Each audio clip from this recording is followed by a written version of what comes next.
before I introduce the next panel, quick segue into what we're going to be talking about. I think it was ABC News, there's a podcast that run called 538, and they declared that the 2024 US election is going to be the first AI election, whatever that means. Now, in a way that takes that theme incredibly literally, the UK general election, July the 4th, just in case anybody doesn't know that it's happening, has its first ever AI candidate. There's a guy called AI Steve. Anyone heard of AI Steve? AI Steve is standing, the avatar AI Steve is standing as a candidate in Brighton, which is currently a Green Party seat. But I mean, it's a real person, right? But his avatar is what's being presented as the candidate. So keeping that theme, I did a little bit of research this week on the manifestos, and I'm going to a bit of a quiz. How many mentions were there of artificial intelligence or AI in the Tory party manifesto? Anyone hazard a guess? Zero. Any advance on zero? The answer is 5. Okay. Labour Party? 1. Any advance on 1? 4. You can see where we're going with this, right? Lib Dems? 3. Boom! Fantastic. How about the SNP? Not 2? 1. 1. Very good. Excellent. Have you done the research? Just quickly looked it up. How about Count Binface? 0. Count Binface is 0, but he did mention technology twice. One was to improve broadband on trains, and the other was to have speakerphones automatically not work on trains. How about, and lastly, Reform UK? 0. Okay, so that's give you a flavour of AI in the context of the general election. There's a little bit of a segue there into what we're going to be talking about now, which is AI regulation. We're going to be talking about the EU AI Act, its implications, its importance, what it means for all of you, and try and, through Toby and Craig's good words, to try and generate some excitement for regulation, which is not always held to be something of astounding interest. But let me introduce, first of all, Toby Goldblatt. Welcome back, Toby, who spoke for us kindly in January. Toby's the CEO of Renew Capital, an advisory and investment organisation that helps companies firms scale, that's right, scale with AI. And he is the man behind Vodafone Toby. You can blame him for the annoying little bloke that appears on your Vodafone app if you have it. Next up is Craig Rogers. He's a partner at Eversheds. He's got 20 years of experience with outsourcing and technology, both as an in-house lawyer with IBM and others. He's now at Eversheds. And Nitish and Dave, my 2 colleagues from Everest Group. I think the algorithm predicted what we'd wear today. Excellent. So I've set the ground for this. We're going to be talking about regulation. I think it would be helpful, Craig, if I could, or if you could, not me, just give us a quick outline of what the AI Act is about. Is it consumerist? Is it pro-industrial policy? What is it, protectionist? What's the general sort of thrust of the AI Act? Morning, everyone. Great to see you all today. I think I'm probably the only lawyer in the room, so apologies in advance for that. And by the way, a dry topic. We'll try and make it as exciting as we can. I think before we go into the EU, because we're in London, we'll start with the UK regime. So you're probably aware, and by the way, really good way of sort of raising the topic about political agenda and the way it's being brought in, is a UK regime is designed to be very hands-off, pro-innovation, as you know, trying to support people in this room in developing AI use cases in a hands-off way. So we've got these principles of fairness, explicability, explainability, transparency, security, and all these other pieces, but very, very hands-off, and we've got different industry bodies trying to then come in and place their own, and the FCA and the PRA and DCMS and everyone else sort of trying to clamber over each other's shoulders to try and place their own views on what that looks like. In the EU, trying to develop this kind of common view across the member states, across the European market, a non-fractured, simple, theoretically, consolidated view of regulation that enables the European market to develop this regime within the concept of certainty and explainability and all these sort of concepts, but in a common way. And I think this is really, really important. Now, the problem is, for everyone in this room, these rules are complex, require a lot of focus, a lot of investment. Bobby made the point about investment. You're having to invest also in compliance teams to interpret this stuff, to say, well, how does it then flow into your business across IT ops, procurement, we spoke about this earlier. How does it flow in so you understand the rules that you're operating within, the framework and guardrails you have to operate within to do this in a clear way. At the same time, you've got the US with rules in different markets, and we're seeing it in different parts of Utah and Colorado and so on.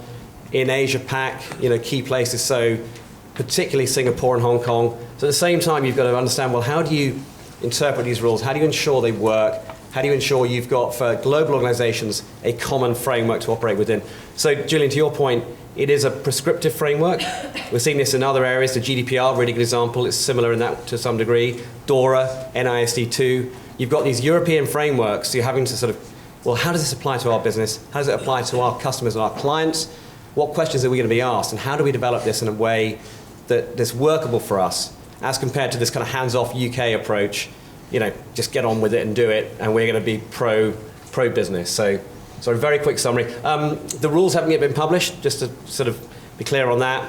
When they do come in, which we think will probably be in the next few weeks, I hope I'm not being videoed here, because I'll be held to this, but we'll have 2 years from that point on to roll them out. So you've got a 2-year timeline, which isn't long in the general scheme. And of course, everyone's spoken about, and then the previous panel spoke very eloquently about the use cases we're already seeing. So if you're going to wait 2 years, it's already too late. Great, thank you for that. So with that in mind, great summary, by the way. Toby, can you begin to piece together what the implications might be for enterprises and providers? Yes, and to your earlier point, I'm actually quite excited about this act. I can see you all are too. So the reason is I was fortunate to be involved in the first iteration of attempt at trying to regulate this, the responsible AI frameworks that came out about 2020-ish, mainly driven by a lot of the great work Microsoft did, and then collaborating with Europe because from a regulatory high bar. Europe is undoubtedly taking the lead here. So the question is this going to be a global gold standard? Interesting with US tech execs, if anybody's in the room, coming to London, how that's all going to play out, and the regulatory landscapes. There's a lot more to do here to work out how people respond. You asked me about 3 different groups, I think entrepreneurs, tech services and tech firms. Enterprises, service providers, yes. So generally speaking. From an entrepreneurial point of view, you could take the view that regulation is bad and terrible, it's going to be costly and all the rest of it. We need some form of guardrails around AI. We do. And I think it's helpful for entrepreneurs to know where those guardrails lie. In that sense, it is going to increase costs, no question, but it is going to provide more solidity in the development approach. So therefore, I think it can free up investment capital to support entrepreneurs around a solid framework. So I see that as a good thing. Tech services, which I think many of the audience will be related to, I think it's a mixed bag. As ever, there's new services coming. So as with the first panel, loads of money at the moment being spent on data engineering because everybody's realised you've got to get your data right before you can do any of this stuff. So that's great.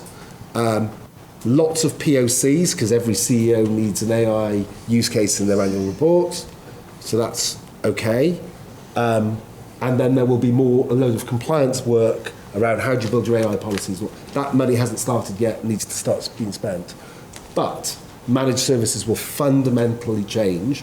We were talking earlier about long-term contracts because AI ops is not the same as managed services, current managed services. So that's going to be a challenging environment. So I think that's two of the three. What was the third one? Tech firms. Tech firms.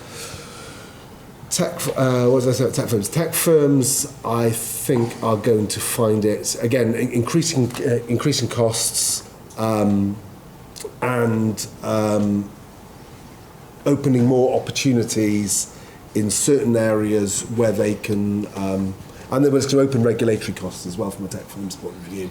And I think the EU is already starting to show, bare its teeth in that regard. So I'll leave it there. Have we missed anything, Craig? No, I was going to say, we were speaking at breakfast earlier about expectations and about this expectation that you can develop almost immediate change in business through using AI, as we saw to agree with automation. And I think there's going to be a lot of pressure on tech firms to say, how are you using AI in your delivery of services to me? How are you going to improve quality of service, reduce cost, improve response and performance times? And I want to see that this year. I'm not going to wait 4 years, I want to see it now. So we're going to start to see probably quite a lot of that coming through long-term deals. So we were talking before about deals that I see, a lot of 10-year deals in there. You're going to have this point, annual review, steering groups. I want to see AI, how are you using it? I want to actually see real value rather than something, airy-fairy and woolly. So that's probably the only addition I'd make to Toby's comments. So, Nitish, bringing you on board now, could you comment perhaps on, and we've heard about how the UK is the UK regulatory framework will be pro-innovation or is pro-innovation in theory. Will the EU framework suppress innovation? What are the risks there? Yeah, I think it's an interesting point, and I think generally the adage that goes, which is not favorable to the EU, is that the US or other parts innovate while we regulate, and I think that's a tricky thing to navigate, even though that's oversimplistic. Let me answer your question, Julian, but actually do a quick poll. Can anybody tell me what's common between these 3 or 4 firms? You have Mistral, which is kind of an OpenAI competitor. You have Hugging Face, which is kind of a library for a lot of LLMs and models. And you have DeepMind, which Google acquired and is maybe the fundamental brain behind a lot of their AI efforts. Does anybody know what's common between these 3 firms? Yeah. As much as it pains me to say, yes, a lot of them are French, but DeepMind was founded in the UK. So it's not that the EU, I think the innovation problem that people associate with the EU is not about starting or incentivizing innovation or letting 1,000 flowers bloom. It's about scaling. I think that's where we have a problem. All of these firms which are doing great work were all in the EU and in the UK markets. The founders are here. But when they have to scale, they don't necessarily be here, right? I think that's a problem. So I think one of the North Stars for the EU AI Act and all the regulations we're talking about tech, yes, we can overemphasize AI, but there's a bigger landscape, needs to be about how we incentivize the scaling up of tech. And I think that's where a lot of the focus is. For instance, and some of this is going to be around the guardrails that Toby spoke about, or how do you solidify the foundation so that people can scale with trust. The other element is going to be, frankly, financial incentives, which are needed as a part of this. So if you look at the EU AI Act, to some measure CSRD on ESG, there are financial incentives within it, so mechanisms for funding available to early entrepreneurs, late-stage companies to be able to bridge that gap. So I think that's where, if the EU AI Act and other regulations can help enable that scaling, is where I think they will, the history will judge them whether they were successful or not.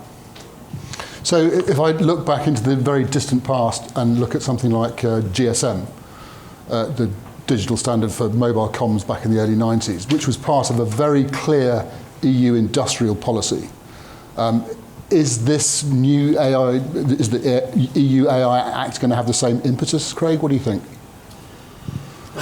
I mean, I think you look at, the mobile technology frameworks. I was involved in the 3G spectrum auction here, seems a long time ago now. And if we think about industry standards, so the success of the ISO standard, I imagine that almost every organization here has ISO NIST or SOC 2 accreditation of some sort. So there's a point around talking about the success of industry standards versus regulation.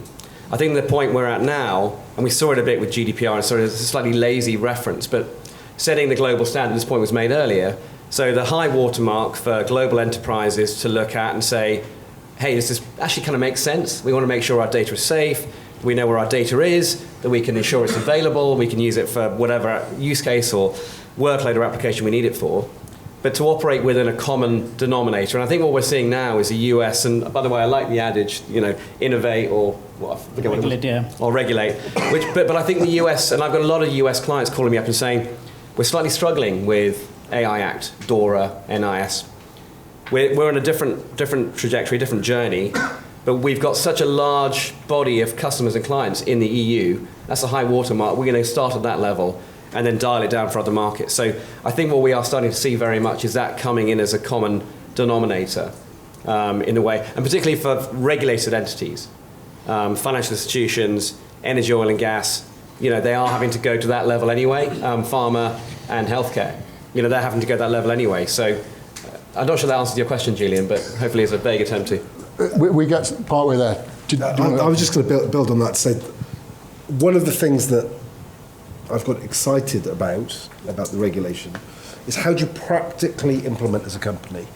And I think there are a number of things that, three simple things, well, they're not simple, three things that companies need to do about AI now, in light of the Act and how it's moving, wherever, UK, US. One is you need to have a risk register. You need to have a model register of some variety. I think one thing that is unknown about the Act is there will be some retrospective look. So we talk about Gen AI in the first session, which is relatively new. AI in companies is not new. It's been around. Price optimization, decision management, recommendation systems have all been around for well over 10 years. So there needs to be some registration. That's a chore, but needs to be done.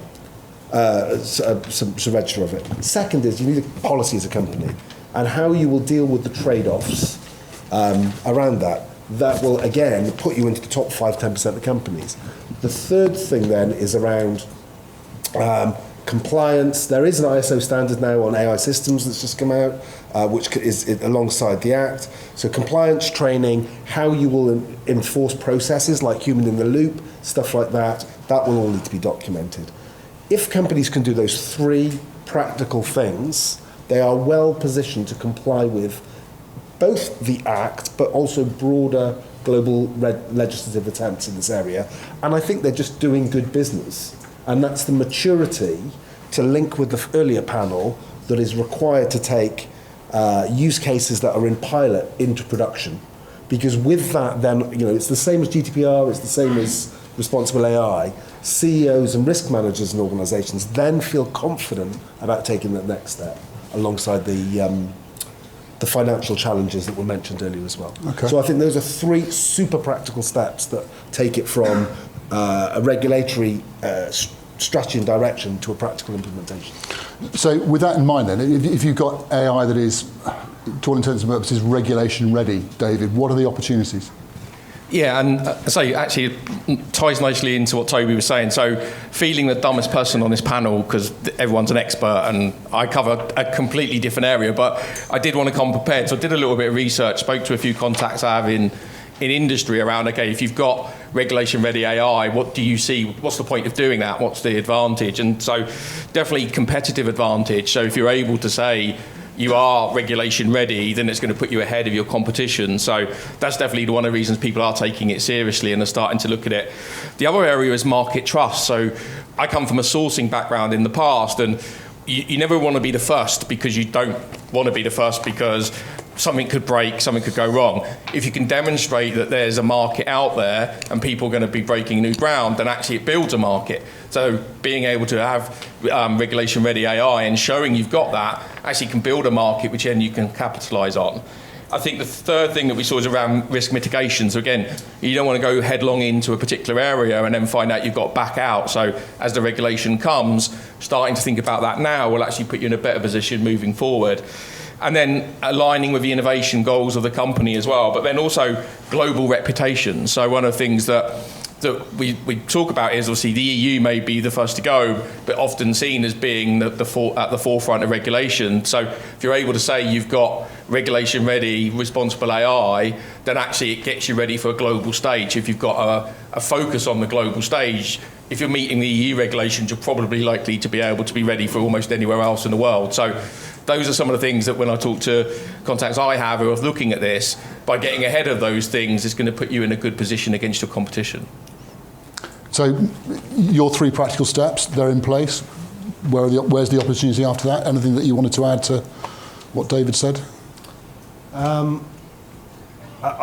I think I'll answer that, if I may, in a slightly different way. I was going to give a real practical example of Good, we like those. a use case that is live right now that I'm working on. So we've got and it's a generative AI one. Yay! So we've got a medical company doing innovative drugs that wants to talk to doctors around the world about their science. Great use case for, where's Ian? For a small language model on medical science that can be generated for healthcare professionals. Amazing. Can do it, no problem, not pretty quick. But the regulatory guys would absolutely have kittens around doing it. So the approach is a multi-stage approach to deploy to meet that challenge. One is to build effectively a decision tree model on a fixed number of compliant questions initially, so that the legal representatives of the company are happy, deploy that in the market so that everybody gets warmed up to the content and everything else that's being developed. Second is then to increase the advancement of that within who was talking about this earlier, a closed data set that is proprietary to the company, that is owned and managed by the company. The third stage then, and this is at a date TBC, is then developing a mixed language model with a foundation model in the medical domain, plus the company's own small language model. That's where it gets hairy, because from a legal compliance and from an operational point of view, there are a number of questions. But those are the 3 practical steps into this space for the same use case. So I'm working on that right now, and I think that story is going to be common for many companies in how they address this in a production-based environment. Very good. By the way, I should have said at the outset, by the way, that if anyone wants to ask a question at any point, stick up your hand and we'll get you a microphone. But we've got a question. There's one here. Hi, thank you. Question around just transition and AI. Because, I mean, this sounds great in terms of efficiencies, operational things, even from a compliance perspective. But what does that look like for organizations in the future if the same way we have a Green Deal with a just transition on the S side, where you will be, 60% of your people would be doing something else? And is there anything on the regulation that addresses that at all, or that people need to be considering? Thank you. Perhaps Craig, do you want to take that? Yeah, I was thinking actually in the first panel, and there was a talk, and someone made a really good point about how you redeploy your workforce. And I remember when we first had a conversation, it's probably 7-8 years ago, about automation, about what that does to your people. And certainly in certain pockets of the world, you've got very active unions. I don't know where you're from, but there's certain parts of the world where there's very, very active representation for employees who are very concerned and nervous about, firstly automation, now AI. And I think it's absolutely right to say, well, if we're going to redeploy people or we're going to find efficiencies, how's that going to impact the bottom line? A lot of what I'm seeing, by the way, is how do we improve customer service? How do we improve that first off? Then let's look at the ancillary measures. But you've always got, don't want to insult any accountants in the room, you've always got someone overlooking and saying, well, that's great, but how are we going to improve margins overall by taking cost out? So there is that point, and I think any policy, as Toby said, you've got to take into account the people aspect. You've got people, you've got privacy, you've got security, copyright. Someone mentioned copyright earlier, and IP infringements is a real area of focus. We're starting to see some case law coming through, particularly in the US. So it's kind of having, Toby's point, a policy that covers all these bases and is signed off. But people is a very key one. And by the way, we're seeing a lot of use cases. I don't know if Anil mentioned this earlier, but employment pre-screening use cases, how you improve that process and efficiency. There's a lot of risk in that. That's a high-risk use case as far as the EU is concerned. So there's a real concern around how you do that. So there's a lot of opportunity here to filter out candidates, particularly if you've got hundreds or thousands a year. But how do you do that in a way which is, you can stand in front of a regulator and say, we did this in a really good way. We're happy to explain it. There's no concerns with it.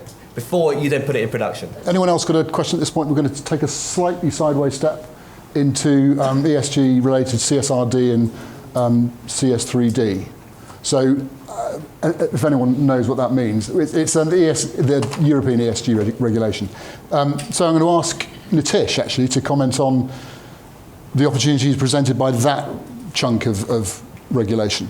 Yep, and I think Toby started to build on that a little bit, so I'm going to extend that to say, I think similar to the EU AI Act, I think we see CSRD and the supply chain directives bringing more trust and transparency around ESG. I think if you think about the 2 or 3 big opportunities right now, especially in Europe, clients are advancing their ESG goals. But in some ways, the problem for them is, they know where they need to get to. Everybody has a net zero commitment of some sort. They have a tricky path finding their way there. So they know the destination, they don't know the journey. And I think with CSRD, there's a little bit more clarity around how you can take a timeline-based approach. I think the second thing that's becoming important is how do you address these increasing concerns around greenwashing, and that's not just in the EU but globally. Guess what? Large CEOs want to do. Sometimes they just want to check the box, and we are seeing that. I think with CSRD, we are seeing some more focus on how do you build trust in reporting.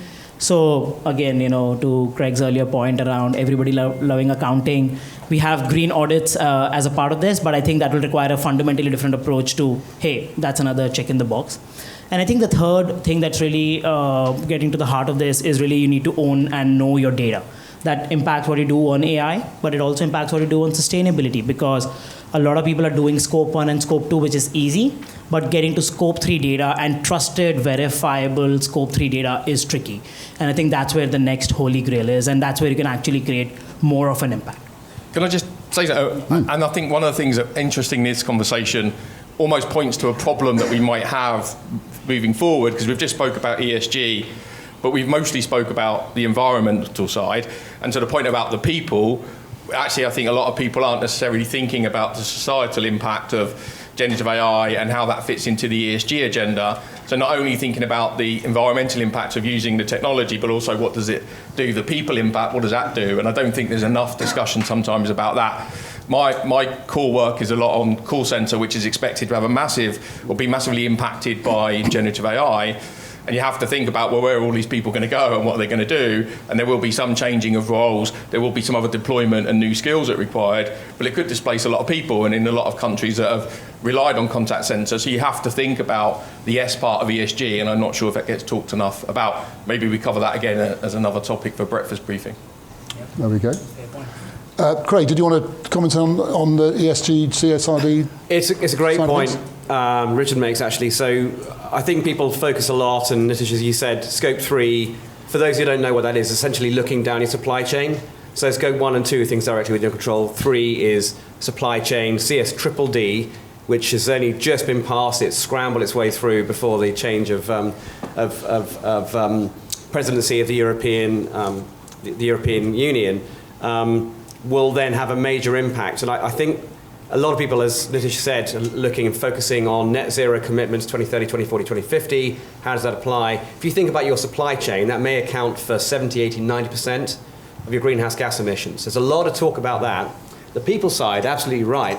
And there's a lot of focus, I think, in CS3D, which is why some of it, I really like the way it's been drafted, and the Parliament had a lot of impact on this, is how do you work with your suppliers downstream to understand the impact for people in remote parts of the world without just saying, we don't like what you're doing, you're not according with our policies and procedures, so we're going to remove you from our list of approved suppliers because you're not meeting these metrics. So it's about saying, how do you cooperate with these suppliers down your supply chain to ensure they're aligning with it across all 3 pillars of ESG. I think it's a really good point you make.